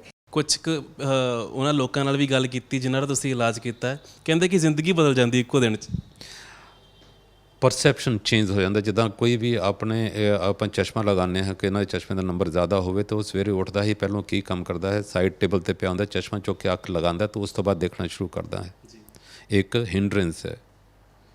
ਔਰ ਜਦੋਂ ਉਹ ਅਸੀਂ ਆਪਰੇਸ਼ਨ ਕਰਦੇ ਹਾਂ ਤਾਂ ਉਹਨੂੰ ਬਿਨਾਂ ਚਸ਼ਮੇ ਤੋਂ ਦੱਸਣਾ ਪੈਂਦਾ, ਕਿਤੇ ਵੀ ਉਹ ਜਾ ਸਕਦਾ, ਕੋਈ ਚੀਜ਼ ਉਹਨੂੰ ਸੰਭਾਲਣੀ ਨਹੀਂ ਪੈਂਦੀ, ਉਹਨੂੰ ਸਭ ਕੁਝ ਦਿਖਾਈ ਦਿੰਦਾ। ਉਹ ਉਹਨਾਂ ਦੀ ਫੀਲਿੰਗ ਹੈ ਕਿ ਹੁਣ ਉਹਨਾਂ ਦਾ ਜ਼ਿੰਦਗੀ ਕਿੰਨੀ ਚੰਗੀ ਔਰ ਕਿੱਦਾਂ ਬੀਤ ਰਹੀ ਹੈ, ਕਿੰਨੀ ਚੰਗੀ ਬੀਤ ਰਹੀ ਹੈ, ਉਹ ਕਿੱਦਾਂ ਉਹਨਾਂ ਨੂੰ ਲੱਗਦਾ।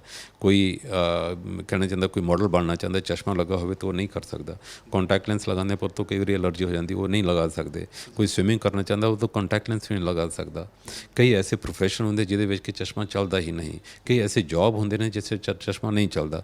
ਅਗਰ ਉਹ ਕਰਾ ਲੈਂਦੇ ਨੇ, ਤੁਹਾਨੂੰ ਜੌਬ ਮਿਲ ਜਾਂਦਾ, ਤਾਂ ਜ਼ਿੰਦਗੀ ਬਦਲ ਜਾਂਦੀ। ਤੁਸੀਂ ਦੇਖੋ ਕਿ ਇੱਕ ਤਾਂ ਸਾਈਕੋਲੋਜੀਕਲੀ, ਇੱਕ ਆਪਣੇ ਸੋਚ, ਤੀਸਰੀ ਚੀਜ਼ ਉਹਦਾ ਜਿਹੜਾ ਪ੍ਰੋਫੈਸ਼ਨ। ਚੌਥਾ ਉਹਦੀ ਜ਼ਿੰਦਗੀ ਔਰ ਹਮੇਸ਼ਾ ਵਾਸਤੇ ਜਿਹੜਾ ਕਿ ਉਹਨੂੰ ਜੌਬ ਮਿਲ ਜਾਂਦਾ ਤੇ ਆਪਣੇ ਇਕਨੋਮਿਕਲੀ ਸਟੇਬਲ ਹੋ ਜਾਂਦਾ ਹੈ, ਤਾਂ ਕਿਉਂ ਨਾ ਕੋਈ ਕਰੇ ਜੀ। ਅੱਛਾ ਡਾਕਟਰ ਸਾਹਿਬ, ਆਪਣੇ ਕੋਲੇ ਰਾਹ ਇੱਕ ਤੁਹਾਡੇ ਕੋਲ ਆਉਣ ਦਾ ਤਾਂ ਹੈ, ਪਰ ਜਿਵੇਂ ਤੁਸੀਂ ਕਿਹਾ ਕਿ ਬਚਪਨ ਦੇ ਵਿੱਚ ਕੋਈ ਕਹਿੰਦਾ ਕਿ ਮੈਨੂੰ ਦਿਖਾਈ ਨਹੀਂ ਦੇ ਰਿਹਾ ਤਾਂ ਚਸ਼ਮਾ ਲਗਾਉਣਾ ਚਾਹੀਦਾ ਹੈ, ਕਿ ਇਹੋ ਜਿਹੇ ਵੀ ਰਾਹ ਨੇ, ਕੁਦਰਤੀ ਢੰਗ ਨੇ ਜਿਹੜੇ ਆਪਾਂ ਘਰੇ ਅਪਣਾਈਏ ਬੱਚੇ ਤੇ ਖਾਸ ਕਰਕੇ, ਕਿਉਂਕਿ ਅੱਜ ਕੱਲ੍ਹ ਬੱਚਿਆਂ 'ਚ ਖਾਸ ਪ੍ਰੋਬਲਮ ਹੈ ਉਹਨਾਂ ਦੀ ਨਿਗਾਹ ਖਰਾਬ, ਜੇ ਆਪਾਂ ਪਹਿਲਾਂ ਤੋਂ ਹੀ ਉਹਨਾਂ ਦਾ ਖਿਆਲ ਰੱਖੀਏ ਤਾਂ ਸ਼ਾਇਦ ਇਹਨਾਂ ਸਾਰੀਆਂ ਚੀਜ਼ਾਂ ਦੀ ਲੋੜ ਨਾ ਪਵੇ, ਜਾਂ ਫਿਰ ਅੱਖਾਂ ਤੰਦਰੁਸਤ ਰਹਿਣ ਦੇ ਮੋਟੇ ਕੀ ਚੀਜ਼ਾਂ ਨੇ ਜਿਹੜੀਆਂ ਘਰੇ ਕੀਤੀਆਂ ਜਾਣ। ਤੁਹਾਡਾ ਬਿਲਕੁਲ ਸਵਾਲ ਵਾਜਿਬ ਹੈ ਔਰ ਇਹ ਅਕਸਰ ਪੁੱਛਿਆ ਜਾਂਦਾ ਹੈ। ਚਸ਼ਮੇ ਦਾ ਨੰਬਰ ਆਉਣਾ ਅਕਸਰ ਜੈਨੇਟਿਕ ਹੁੰਦਾ ਹੈ। ਆਪਣੇ ਇੰਡੀਆ ਦੇ ਵਿੱਚ ਪਲੱਸ ਦਾ ਨੰਬਰ ਥੋੜ੍ਹਾ ਜਿਹਾ ਹੋਣਾ ਬੜਾ ਕਾਮਨ ਹੈ। ਜਦੋਂ ਬੱਚਾ ਜੰਮਦਾ ਤਾਂ ਉਹਦੇ ਕਾਫੀ ਜ਼ਿਆਦਾ ਪਲੱਸ ਦਾ ਨੰਬਰ ਹੁੰਦਾ ਹੈ, ਜਿਹੜਾ ਕਿ ਹੌਲੀ ਹੌਲੀ ਘੱਟ ਕੇ 1.5 ਤੋਂ 2 ਸਾਲ ਦੇ ਵਿੱਚ ਕਾਫੀ ਘੱਟ ਜਾਂਦਾ ਹੈ ਔਰ ਨਾ ਬੱਚਾ ਚੰਗੀ ਤਰ੍ਹਾਂ ਬਿਨਾਂ ਚਸ਼ਮੇ ਤੋਂ ਦੇਖਣ ਲੱਗ ਪੈਂਦਾ ਹੈ।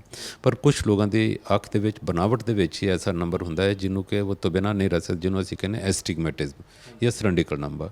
ਉਹ ਲਗਾਉਣਾ ਹੀ ਪੈਂਦਾ, ਉਹਦੇ ਨਾਲ ਦੂਰ ਦਾ ਵੀ ਲਗਾ ਕੇ ਸਾਫ਼ ਦਿਸਦਾ ਔਰ ਨੇੜੇ ਦਾ ਵੀ ਦਿਸਦਾ। ਉਹਦੇ ਵਾਸਤੇ ਆਪਾਂ ਕੁਝ ਨਹੀਂ ਕਰ ਸਕਦੇ। ਜਿਹੜਾ ਮਾਇਓਪੀਆ ਹੈ ਉਹ ਸਮੇਂ ਦੇ ਨਾਲ ਵੱਧਦਾ ਚਲਾ ਜਾਂਦਾ ਹੈ ਔਰ ਉਹਦੇ ਵਾਸਤੇ ਆਪਾਂ ਚਸ਼ਮਾ ਲਗਾ ਕੇ ਦੇਖਾਂਗੇ ਤਾਂ ਦੂਰ ਦੀ ਚੀਜ਼ ਸਾਫ਼ ਦਿਸੇਗੀ। ਹਾਂ, ਕੁਝ ਟ੍ਰੀਟਮੈਂਟ ਔਰ ਕੁਝ ਦਵਾਈਆਂ ਐਸੀਆਂ ਆਈਆਂ ਨੇ, ਅਗਰ ਆਪਾਂ ਦਿੰਦੇ ਤਾਂ ਉਹਦੇ ਵਧਣ ਦੀ ਰਫ਼ਤਾਰ ਘੱਟ ਰਹਿੰਦੀ ਹੈ।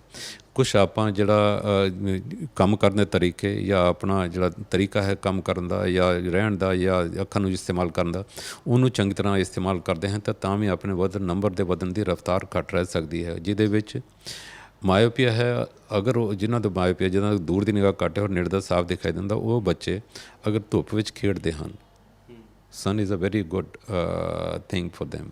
ਅਗਰ ਧੁੱਪ 'ਚ ਖੇਡਦੇ ਨੇ ਤਾਂ ਉਹਨਾਂ ਦੀ ਚਸ਼ਮੇ ਦਾ ਨੰਬਰ ਵਧਣ ਦੀ ਸੰਭਾਵਨਾ ਘੱਟ ਜਾਂਦੀ ਹੈ। ਬੱਚਾ ਘੱਟ ਲਾਈਟ 'ਚ ਨਾ ਪੜ੍ਹੇ, ਚੰਗੀ ਲਾਈਟ ਵਿੱਚ ਪੜ੍ਹੇ ਔਰ ਹਮੇਸ਼ਾ ਇੱਕ ਜਗ੍ਹਾ 'ਤੇ ਰੱਖ ਕੇ ਨਾ ਪੜ੍ਹੇ, ਡਿਸਟੈਂਸ ਨੂੰ ਚੇਂਜ ਕਰਕੇ ਪੜ੍ਹੇ। ਅਕਸਰ ਬੱਚਿਆਂ ਨੂੰ ਤੁਸੀਂ ਦੇਖੋ ਇੱਦਾਂ ਕਰਕੇ ਪੜ੍ਹਦੇ ਨੇ, ਨੇੜੇ ਕਰਕੇ, ਤਾਂ ਅਗਰ ਉਹ ਕਰਕੇ ਨਾ ਪੜ੍ਹਨ, ਥੋੜ੍ਹਾ ਨਾਰਮਲ ਡਿਸਟੈਂਸ ਰੱਖ ਕੇ ਪੜ੍ਹਨ ਤਾਂ ਠੀਕ ਹੈ, ਫਿਰ ਨੰਬਰ ਉਨਾ ਜ਼ਿਆਦਾ ਨਹੀਂ ਵਧੇਗਾ। ਔਰ ਵਿਟਾਮਿਨ ਡੀ ਦੀ ਘਾਟ ਨਹੀਂ ਹੋਣੀ ਚਾਹੀਦੀ। ਇਹ ਬੜੀਆਂ ਇੰਪੋਰਟੈਂਟ ਚੀਜ਼ਾਂ ਹਨ। ਔਰ ਆਪਾਂ ਜਦੋਂ ਵੀ ਲਗਾਤਾਰ ਕਿਸੇ ਕੰਮ ਨੂੰ ਇੱਕ ਡਿਸਟੈਂਸ 'ਤੇ ਕਰਦੇ ਰਹਾਂਗੇ ਤਾਂ ਉਹਦੇ ਨਾਲ ਵੀ ਇਹ ਹਾਈਪੋਥੈਸਿਸ ਹੈ ਕਿ ਨੰਬਰ ਵੱਧ ਸਕਦਾ ਹੈ। ਹਾਂ, ਮਾਇਓਪੀਆ ਆਪਣੇ ਡਿਵੈਲਪਮੈਂਟ ਦੀ, ਆਪਣਾ ਜਿਹੜਾ ਡਿਵੈਲਪ ਆਪਾਂ ਹੋ ਰਹੇ ਹਾਂ ਉਹਦੇ ਵਿੱਚ ਮਾਇਓਪੀਆ ਵੱਧ ਰਿਹਾ ਹੈ ਹੌਲੀ ਹੌਲੀ। ਪਲੱਸ ਦਾ ਨੰਬਰ ਘੱਟ ਰਿਹਾ ਹੈ, ਮਾਈਨਸ ਦਾ ਨੰਬਰ ਥੋੜ੍ਹਾ ਵਧਣ 'ਤੇ ਹੈ ਔਰ ਇਹਨੂੰ ਇੱਕ ਇੰਟੈਲੀਜੈਂਸ ਦਾ ਸਾਈਨ ਵੀ ਮੰਨਿਆ ਜਾਂਦਾ ਹੈ ਕਿ ਜਿਹਦੇ ਚਸ਼ਮਾ ਲੱਗਾ ਹੋਵੇ ਉਹਨੂੰ ਕਹਿੰਦੇ ਪੜ੍ਹਾਕੂ ਹੈ, ਉਹ ਤਾਂ ਚੰਗਾ ਹੈ, ਕਿਉਂਕਿ ਉਹਦੇ ਦੂਰ ਦੀ ਨਿਗਾਹ ਕਮਜ਼ੋਰ ਉਹਦੇ ਉਹ ਪੜ੍ਹਦਾ ਹੈ ਤਾਂ ਜ਼ਿਆਦਾ ਇੰਟੈਲੀਜੈਂਟ ਹੁੰਦਾ ਹੈ। ਹੋਰ ਕੁਛ ਨਹੀਂ, ਬਟ ਪੜ੍ਹਦਾ ਤਾਂ ਹੈ ਜੀ, ਇੰਟੈਲੀਜੈਂਟ ਤਾਂ ਹੁੰਦਾ ਹੈ। ਸੋ ਇਹ ਨਾ ਮੰਨਿਆ ਜਾਵੇ ਕਿ ਚਸ਼ਮਾ ਲੱਗ ਗਿਆ ਤਾਂ ਉਹ ਕੁਛ ਨਹੀਂ ਜੀ, ਮਾੜੀ ਗੱਲ ਹੈ ਅਤੇ ਇਹਦੇ ਕੀ ਹੋਏਗਾ ਜੀ। ਯੈਸ, ਚਸ਼ਮਾ ਲੱਗ ਗਿਆ ਤਾਂ ਚੰਗਾ ਦੇਖੇਗਾ, ਚੰਗਾ ਪੜ੍ਹੇਗਾ, ਚੰਗਾ ਇਨਸਾਨ ਬਣੇਗਾ। ਚਸ਼ਮਾ ਜ਼ਰੂਰ ਲਗਵਾ ਦਿਓ। ਹਾਂ, ਜਦੋਂ 18 ਸਾਲ ਦਾ ਚਸ਼ਮਾ ਉਤਰ ਸਕਦਾ ਹੈ। ਕੁਛ ਬੱਚੇ ਜਿਨ੍ਹਾਂ ਦੇ ਦੋਨਾਂ ਅੱਖਾਂ ਦੇ ਵਿੱਚ ਨੰਬਰ ਦਾ ਬਹੁਤ ਜ਼ਿਆਦਾ ਫਰਕ ਹੁੰਦਾ, ਇਹਨੂੰ ਅਸੀਂ ਕਹਿੰਦੇ ਐਨਾਈਸੋਮੈਟ੍ਰੋਪੀਆ, ਮਤਲਬ ਇੱਕ ਅੱਖ ਦੇ ਵਿੱਚ ਬਿਲਕੁਲ ਠੀਕ ਹੈ, ਦੂਸਰੀ ਅੱਖ ਦੇ ਵਿੱਚ 5, 6, 7 ਨੰਬਰ ਹੈ, ਤਾਂ ਚਸ਼ਮਾ ਲਗਾ ਕੇ ਵੀ ਉਹਨਾਂ ਦਾ ਕੰਮ ਨਹੀਂ ਚੱਲ ਸਕਦਾ। ਜਾਂ ਤਾਂ ਕੰਟੈਕਟ ਲੈਂਸ ਲਾਉਣਾ ਪਏਗਾ ਜਾਂ ਫਿਰ ਅਸੀਂ ਸਰਜਰੀ ਕਰ ਦਿੰਦੇ ਤਾਂ ਕਿ ਦੋਨੇ ਅੱਖਾਂ ਬਰਾਬਰ ਹੋ ਜਾਣ। ਤਾਂ 18 ਸਾਲ ਦੀ ਉਮਰ ਤੋਂ ਪਹਿਲਾਂ ਵੀ ਕੀਤਾ ਜਾ ਸਕਦਾ। ਬਹੁਤ ਘੱਟ ਕੰਡੀਸ਼ਨਸ ਹੁੰਦੀਆਂ ਨੇ ਜਿਨ੍ਹਾਂ ਦੇ ਵਿੱਚ ਇਹ ਹੁੰਦਾ ਹੈ। ਅੱਛਾ ਡਾਕਟਰ ਸਾਹਿਬ, ਲੋਕ ਇਸ ਸ਼ਸ਼ੋਪਨ 'ਚ ਵੀ ਰਹਿੰਦੇ ਨੇ ਕਿ ਵਿਧੀ ਕਿਹੜੀ ਅਪਣਾਈ ਜਾਵੇ, ਅਣਖਾਂ ਤੋਂ ਛੁਟਕਾਰਾ ਤਾਂ ਸੰਭਵ ਹੈ ਤੁਸੀਂ ਕਹਿੰਦੇ ਹੋ, ਪਰ ਵਿਧੀਆਂ ਤੋਂ ਕਈਆਂ ਨੂੰ ਘਬਰਾਹਟ ਵੀ ਹੁੰਦੀ ਹੈ ਕਿ ਫਲਾਣੀ ਵਿਧੀ ਦੇ ਵਿੱਚ ਸ਼ਾਇਦ ਕਿਤੇ ਅਸੀਂ ਅੱਖਾਂ ਦੀ ਤੰਦਰੁਸਤੀ ਨਾ ਖਰਾਬ ਕਰ ਲਈ, ਜਿਹੜਾ ਮਾੜਾ ਮੋਟਾ ਦਿਖਾਈ ਦਿੰਦਾ ਉਹ ਵੀ ਨਾ। ਵਿਧੀਆਂ ਕਿਵੇਂ ਤੁਸੀਂ ਉਹ ਅਪਲਾਈ ਕਰਦੇ ਹੋ ਜਾਂ ਕਿਵੇਂ ਪਛਾਣ ਕਰਦੇ ਹੋ ਕਿ ਆ ਸਾਰਾ ਕੁਝ? ਬਹੁਤ ਸਹੀ ਸਵਾਲ ਹੈ ਜੀ, ਕਿਉਂਕਿ ਜਦੋਂ ਇੱਕ ਕੰਮ ਕਰਨ ਨੂੰ ਕਈ ਤਰੀਕੇ ਹੁੰਦੇ ਨੇ ਤਾਂ ਇਹਦਾ ਮਤਲਬ ਕੋਈ ਵੀ ਤਰੀਕਾ 100% ਨਹੀਂ ਹੈ ਜੀ। ਔਰ ਆਪਣੇ ਸਰੀਰ ਦੇ ਵਿੱਚ ਅੱਖਾਂ ਵੀ ਇੱਕ ਐਸਾ ਪਾਰਟ ਹੈਗਾ ਕਿ ਉਹ ਹਰੇਕ ਦੀ ਇੱਕੋ ਜਿਹੀ ਨਹੀਂ ਹੁੰਦੀ। ਸੋ ਜਦੋਂ ਵੀ ਅਸੀਂ ਆਪਰੇਸ਼ਨ ਵਾਸਤੇ ਪੇਸ਼ੈਂਟ ਨੂੰ ਸਲਾਹ ਦਿੰਦੇ ਹਾਂ ਤਾਂ ਉਸ ਤੋਂ ਪਹਿਲਾਂ ਜਿੱਦਾਂ ਮੈਂ ਦੱਸਿਆ ਸੀ ਕਿ ਅਸੀਂ ਕੁਝ ਟੈਸਟ ਹੈਗੇ ਉਹ ਜ਼ਰੂਰ ਕਰਦੇ ਹਾਂ, ਜਿਨ੍ਹਾਂ ਦੇ ਵਿੱਚੋਂ ਕਿ ਇੱਕ ਟੋਪੋਗ੍ਰਾਫੀ ਟੈਸਟ ਹੈ, ਜਿਹਦੇ ਵਿੱਚ ਕਿ ਪੈਕੀਮੀਟਰੀ ਹੁੰਦੀ, ਕੋਰਨੀਆ ਥਿਕਨੈਸ ਕੀ ਹੈ, ਉਹਦੀ ਸ਼ੇਪ ਕੀ ਹੈ, ਉਹਦੇ 'ਚ ਕੋਈ ਐਬਨੋਰਮੈਲਿਟੀ ਤਾਂ ਨਹੀਂ, ਉਹ ਸਾਰਾ ਚੈੱਕ ਕੀਤਾ ਜਾਂਦਾ ਹੈ। ਪਹਿਲਾ ਸਾਡਾ ਇਹਦੇ ਵਿੱਚ ਇੱਕ ਹੀ ਮਕਸਦ ਹੁੰਦਾ ਹੈ ਕਿ ਅਸੀਂ ਟੈਸਟ ਕਰਕੇ ਇਹ ਦੇਖੀਏ ਕਿ ਕਿਹੜੇ ਮਰੀਜ਼ ਹੈ ਜਿਨ੍ਹਾਂ 'ਚ ਨਹੀਂ ਕੀਤਾ ਜਾ ਸਕਦਾ। ਅਗਰ ਅਸੀਂ ਕਰੀਏ ਤਾਂ ਪੇਸ਼ੈਂਟ ਨੂੰ ਨੁਕਸਾਨ ਨਾ ਹੋ ਜਾਵੇ, ਇਹ ਅਸੀਂ ਪਹਿਲੀ ਚੀਜ਼ ਰੂਲ ਆਊਟ ਕਰਦੇ ਹਾਂ। ਇਹਨਾਂ 'ਚੋਂ ਇੱਕ ਕੰਡੀਸ਼ਨ ਹੁੰਦੀ ਜਿਹਨੂੰ ਅਸੀਂ ਕਹਿੰਦੇ ਕੈਰਾਟੋਕੋਨਸ ਜਿਹਦੇ ਅਰਲੀ ਸਟੇਜ ਵੀ ਹੋਵੇ ਤਾਂ ਅਸੀਂ ਉਹਨੂੰ ਪਿਕ ਕਰਨ ਦੀ ਕੋਸ਼ਿਸ਼ ਕਰਦੇ ਹਾਂ ਤਾਂ ਕਿ ਅਸੀਂ ਇਹਦੇ 'ਚ ਆਪਰੇਸ਼ਨ ਕਰਦੇ ਤਾਂ ਕੱਲ੍ਹ ਨੂੰ ਉਹਦੀ ਨਿਗਾਹ ਖਰਾਬ ਨਾ ਹੋ ਜਾਵੇ। ਪਹਿਲਾ ਸਾਡਾ ਮਕਸਦ ਇਹੀ ਹੈ ਕਿ ਮਰੀਜ਼ ਨੂੰ ਨੁਕਸਾਨ ਨਹੀਂ ਹੋਣਾ ਚਾਹੀਦਾ। ਅਸੀਂ ਚਾਹੇ ਆਪਰੇਸ਼ਨ ਕਰੀਏ ਚਾਹੇ ਨਾ ਕਰੀਏ, ਮਰੀਜ਼ ਨੂੰ ਮਨਾ ਕਰ ਦੇਣਾ ਜ਼ਿਆਦਾ ਚੰਗਾ ਗੱਲ ਹੈ ਕਿ ਫਿਊਚਰ ਵਿੱਚ ਉਹਨੂੰ ਨੁਕਸਾਨ ਹੋਵੇ। ਉਹ ਜਦੋਂ ਟੈਸਟ ਹੋ ਜਾਂਦੇ ਹਨ, ਅਸੀਂ ਦੇਖਦੇ ਹਾਂ ਕਿ ਮਰੀਜ਼ ਦੀ ਅੱਖ ਦਾ ਆਪਰੇਸ਼ਨ ਹੋ ਸਕਦਾ, ਫਿਰ ਅਸੀਂ ਡਿਸਾਈਡ ਕਰਦੇ ਹਾਂ ਕਿ ਕਿਹੜਾ ਆਪਰੇਸ਼ਨ ਮਰੀਜ਼ ਵਾਸਤੇ ਜ਼ਿਆਦਾ ਚੰਗਾ ਹੈ। ਉਹਦੇ ਵਿੱਚ ਜਿਹੜੀ ਇੰਪੋਰਟੈਂਟ ਚੀਜ਼ਾਂ ਕਿ ਨੰਬਰ ਕਿੰਨਾ ਹੈ, ਨੰਬਰ ਕੀ ਹੈ, ਪਲੱਸ ਔਰ ਮਾਈਨਸ ਹੈਗਾ, ਪਲੱਸ ਜਾਂ ਮਾਈਨਸ ਹੈਗਾ, ਹਾਈਪਰਮੈਟ੍ਰੋਪੀਆ ਮਾਇਓਪੀਆ, ਜਾਂ ਇਹਦੇ 'ਚ ਐਸਟਿਗਮੈਟਿਜ਼ਮ ਹੈਗੀ ਔਰ ਕਿੰਨਾ ਹੈਗਾ ਨੰਬਰ। ਇਹ ਚੀਜ਼ਾਂ ਮੈਟਰ ਕਰਦੀਆਂ ਨੇ। ਦੂਸਰੀ ਚੀਜ਼ ਮੈਟਰ ਕਰਦੀ ਹੈ ਕਿ ਕੋਰਨੀਆ ਦੀ ਥਿਕਨੈਸ ਕਿੰਨੀ ਹੈਗੀ ਹੈ, ਉਹ 'ਤੇ ਮੈਟਰ ਕਰਦਾ। ਤੀਸਰੀ ਚੀਜ਼ ਕਿ ਅਗਰ ਅਸੀਂ ਇਹ ਚੀਜ਼ਾਂ ਔਰ ਜਦੋਂ ਇਸ ਦੋਨਾਂ ਚੀਜ਼ਾਂ ਦਾ ਕੰਬੀਨੇਸ਼ਨ ਨਹੀਂ ਬੈਠਦਾ, ਫਿਰ ਅਸੀਂ ਦੇਖਦੇ ਹਾਂ ਕਿ ਐਂਟੀਰੀਅਰ ਚੈਂਬਰ ਡੈਪਥ ਪੇਸ਼ੈਂਟ ਦੀ ਅੱਖ ਦੇ ਅੰਦਰ ਫਿਟਨੈਸ, ਜਿੱਥੇ ਅਸੀਂ ਲੈਂਸ ਅਗਰ ਫਿਟ ਕਰਨਾ ਪਵੇ ਤਾਂ ਉਹਦੇ 'ਚ ਉਹ ਤਾਂ ਹੈਗਾ ਕਿ ਅਗਰ ਉਹ ਨਹੀਂ ਹੈ ਤਾਂ ਫਿਰ ਹੋਰ ਕੀ ਤਰੀਕਾ ਕੀਤਾ ਜਾ ਸਕਦਾ, ਅਸੀਂ ਚਸ਼ਮਾ ਉਤਾਰ ਸਕਦੇ ਹਾਂ। ਸੋ ਜਿੱਦਾਂ ਆਮ ਤੌਰ 'ਤੇ ਜਿਹੜਾ ਤਰੀਕਾ ਇਸਤੇਮਾਲ ਕੀਤਾ ਜਾਂਦਾ ਉਹਨੂੰ ਅਸੀਂ ਕਹਿੰਦੇ ਹਾਂ ਲੇਸਿਕ, ਜਿਹੜਾ ਅੱਜ ਕੱਲ੍ਹ ਹੁੰਦਾ ਹੈ। ਉਹਦੇ ਵਿੱਚ ਅਸੀਂ ਕੋਰਨੀਆ ਦੇ ਉੱਤੇ ਫਲੈਪ ਚੁੱਕ ਕੇ ਲੇਜ਼ਰ ਕਰਕੇ ਉਹਦੇ ਕੋਰਨੀਆ ਦੀ ਸ਼ੇਪ ਨੂੰ ਚੇਂਜ ਕਰਕੇ ਫਲੈਪ ਦੁਬਾਰਾ ਰੱਖ ਦਿੰਦੇ ਹਾਂ, ਉਹਨੂੰ ਅਸੀਂ ਕਹਿੰਦੇ ਹਾਂ ਲੇਸਿਕ। ਉਹ ਕਰਨ ਦੇ ਤਰੀਕੇ ਵੀ ਦੋ ਨੇ, ਇੱਕ ਮਕੈਨੀਕਲ ਕਿਰੋਟੋਮ ਹੁੰਦਾ ਹੈ ਜਿਹਨੂੰ ਅਸੀਂ ਬਲੇਡ ਵਿਧੀ ਕਹਿੰਦੇ ਹਾਂ, ਦੂਸਰਾ ਲੇਜ਼ਰ ਦੇ ਨਾਲ ਕੀਤਾ ਜਿਹਨੂੰ ਅਸੀਂ ਬਲੇਡ ਫ੍ਰੀ ਵਿਧੀ ਕਹਿੰਦੇ ਹਾਂ। ਉਹਨਾਂ ਦੋਨਾਂ ਦੇ ਵਿਧੀਆਂ ਦੇ ਵਿੱਚ ਵੀ ਅਸੀਂ ਦੇਖ ਕੇ ਕਿ ਇਹਨਾਂ 'ਚੋਂ ਕਿਹੜੀ ਵਾਸਤੇ ਫਿੱਟ ਹੈਗਾ ਜਾਂ ਪੇਸ਼ੈਂਟ ਕਿਹੜਾ ਅਫੋਰਡ ਕਰ ਸਕਦਾ, ਉਹਦੇ ਹਿਸਾਬ ਨਾਲ ਕਰਦੇ ਹਾਂ। ਅਗਰ ਆਪਾਂ ਲੇਸਿਕ ਨਹੀਂ ਕਰ ਸਕਦੇ ਤਾਂ ਲੇਸਿਕ ਜਾਂ ਕੁਛ ਐਸੀ ਕੰਡੀਸ਼ਨ ਜਿਹਦੇ ਵਿੱਚ ਅਸੀਂ ਸਮਾਈਲ ਕਰਦੇ, ਜਿੱਦਾਂ ਮਾਇਓਪੀਆ ਹੋਵੇ ਜਾਂ ਮਾਇਓਪਿਕ ਐਸਟਿਗਮੈਟਿਜ਼ਮ ਹੋਵੇ, ਉਹਦੇ ਵਿੱਚ ਸਭ ਤੋਂ ਜਿਹੜੀ ਵਧੀਆ ਵਿਧੀ ਹੈ ਉਹ ਹੈ ਸਮਾਈਲ। ਉਹਨੂੰ ਕਹਿੰਦੇ relax smile, refractive lens exchange. Smile means small lenticular extraction. ਉਹਦੇ ਵਿੱਚ ਅਸੀਂ ਕੋਈ ਫਲੈਪ ਨਹੀਂ ਬਣਾਉਂਦੇ। ਉਹ ਕਹਿੰਦੇ ਕਿ ਆਵਸ਼ਕਤਾ ਹੀ ਆਵਿਸ਼ਕਾਰ ਕੀ ਜਨਨੀ ਹੈ। ਜਦੋਂ ਅਸੀਂ ਬਲੇਡ ਨਾਲ ਕਰਦੇ ਸੀ ਉਹਦੇ 'ਚ ਕਮੀਆਂ ਸੀ ਤੇ ਬਲੇਡ ਫ੍ਰੀ ਆਇਆ। ਜਦੋਂ ਬਲੇਡ ਫ੍ਰੀ ਦੇ ਵਿੱਚ ਜਿਹੜੀਆਂ ਕਮੀਆਂ ਸੀ ਉਹਨੂੰ ਦੂਰ ਕਰਨ ਵਾਸਤੇ ਸਮਾਈਲ ਆ ਗਈ। ਉਹਦੇ ਵਿੱਚ ਅਸੀਂ ਫਲੈਪ ਫ੍ਰੀ ਹੁੰਦਾ, ਜਿਹੜਾ ਫਲੈਪ ਦੀ ਰਿਲੇਟਡ ਕੰਪਲੀਕੇਸ਼ਨ ਸਾਰੀਆਂ ਖਤਮ ਹੋ ਜਾਂਦੀਆਂ ਨੇ, ਅਸੀਂ ਉੱਥੇ ਸਮਾਈਲ ਕਰਦੇ ਹਾਂ। ਮਤਲਬ ਮਾਇਓਪੀਆ ਦੇ ਵਿੱਚ ਸਮਾਈਲ ਕੀਤੀ ਜਾ ਸਕਦੀ ਹੈ। ਤਾਂ ਉਹਦੇ ਨਾਲ ਨਿਗਾਹ ਹੋਰ ਵੀ ਚੰਗੀ ਬਣਦੀ ਹੈ। ਮਰੀਜ਼ ਨੂੰ ਕੋਈ ਪਰਹੇਜ਼ ਨਹੀਂ ਰੱਖਣੇ ਪੈਂਦੇ। ਹਫ਼ਤੇ ਬਾਅਦ ਅੱਖਾਂ ਦੇ ਵਿੱਚ ਪਾਣੀ ਵੀ ਪਾ ਸਕਦਾ, ਸਵਿਮਿੰਗ ਕਰ ਸਕਦਾ, ਅੱਖ ਨੂੰ ਮਲ ਵੀ ਸਕਦਾ। ਹਾਂ, ਪਿਆਰ ਨਾਲ, ਜ਼ਿਆਦਾ ਨਹੀਂ ਮਲਣਾ ਚਾਹੀਦਾ, ਅਸੀਂ ਹਮੇਸ਼ਾ ਕਹਿੰਦੇ ਹਾਂ। ਔਰ ਨਿਗਾਹ ਵੀ ਚੰਗੀ ਬਣਦੀ ਹੈ, ਫਿਊਚਰ ਵਾਸਤੇ ਬਿਲਕੁਲ ਸਟਰੈਂਥ ਵੀ ਚੰਗੀ ਰਹਿੰਦੀ ਹੈ ਔਰ ਅੱਛੀ ਅੱਖ ਬਣਦੀ ਹੈ। ਅਗਰ ਅਸੀਂ ਇਹਨਾਂ ਤਿੰਨਾਂ ਵਿਧੀਆਂ 'ਚੋਂ ਵੀ ਕੋਈ ਹੋਰ ਨਹੀਂ ਕਰ ਸਕਦੇ ਤਾਂ ਫਿਰ ਇੱਕ ਵਿਧੀ ਆਉਂਦੀ ਜਿਹਨੂੰ ਅਸੀਂ ਕਹਿੰਦੇ ਟਰਾਂਸ PRK, ਮਤਲਬ ਸਰਫੇਸ ਐਬਲੇਸ਼ਨ ਜਾਂ PRK, ਉਹ ਕਰੀਏ। ਅਗਰ ਉਹ ਵੀ ਨਹੀਂ ਕਰ ਸਕਦੇ ਔਰ ਨੰਬਰ ਜ਼ਿਆਦਾ ਹੈ ਤਾਂ ਇੱਕ ਵਿਧੀ ਹੈ ਜਿਹਨੂੰ ਅਸੀਂ ਕਹਿੰਦੇ ICL। ਉਹ ਲੈਂਸ ਹੁੰਦਾ ਹੈ ਜਿਹੜਾ ਅਸੀਂ ਅੱਖ ਦੇ ਅੰਦਰ ਫਿੱਟ ਕਰ ਦਿੰਦੇ ਹਾਂ। ਉਹ ਲੈਂਸ ਨੇਚੁਰਲ ਲੈਂਸ ਦੀ ਪਾਵਰ ਨੂੰ ਸਪਲੀਮੈਂਟ ਕਰਦਾ ਹੈ ਔਰ ਬੰਦੇ ਨੂੰ ਚੰਗਾ ਦੇਖਣ ਵਿੱਚ ਸਹਾਇਤਾ ਦਿੰਦਾ ਹੈ। ਉਹਦੇ ਨਾਲ ਚਸ਼ਮਾ ਉਤਰ ਜਾਂਦਾ ਹੈ ਔਰ ਬੰਦਾ ਹਮੇਸ਼ਾ ਬਿਨਾਂ ਚਸ਼ਮੇ ਤੋਂ ਦੇਖ ਸਕਦਾ ਹੈ। ਅਗਰ ਉਹ ਵੀ ਨਹੀਂ ਹੋ ਸਕਦਾ ਔਰ ਚਸ਼ਮੇ ਦਾ ਨੰਬਰ ਬਹੁਤ ਜ਼ਿਆਦਾ ਔਰ ਮਰੀਜ਼ ਚਸ਼ਮਾ ਨਹੀਂ ਲਗਾਉਣਾ ਚਾਹੁੰਦਾ, ਫਿਰ ਅਸੀਂ ਉਹਨੂੰ ਕਲੀਅਰ ਲੈਂਸ ਐਕਸਟ੍ਰੈਕਸ਼ਨ ਕਹਿੰਦੇ ਹਾਂ। ਮਤਲਬ ਜਿਹੜਾ ਨਾਰਮਲ ਲੈਂਸ ਹੈ ਉਹਨੂੰ ਕੱਢ ਕੇ ਉਹਦੀ ਜਗ੍ਹਾ ਅਸੀਂ ਦੂਸਰਾ ਲੈਂਸ ਫਿੱਟ ਕਰ ਦਿੰਦੇ ਹਾਂ।